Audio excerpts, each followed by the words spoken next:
Do you see Russian President Vladimir Putin as an ally or an enemy? Well, I think that he's clearly an adversary. He is a competitor, but I think that we also have to be smart about diplomacy too. Just because we don't like somebody doesn't mean that we can't occasionally engage in conversations with them. And I think it's important, if we're ever going to end the war in Ukraine, fundamentally at some level, we're going to have to engage in some sort of negotiation between Ukraine, between Russia, between our NATO allies in Europe. And that's just a necessary part. Doesn't mean we have to like it, by the way. It doesn't mean we condone the Russian invasion of Ukraine. But I think that sometimes you do have to engage in diplomacy, even with and maybe especially with your adversaries. I think the bigger problem, Kristen, if we step back for a little bit, of course, we're on the cusp, obviously, of a presidential election where I want the American people to select my running mate as the next president.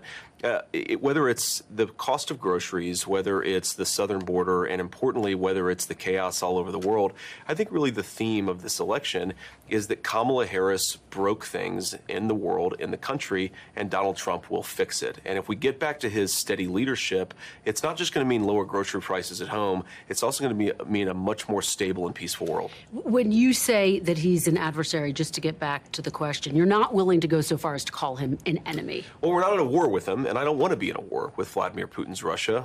I think that we should try to pursue avenues of peace.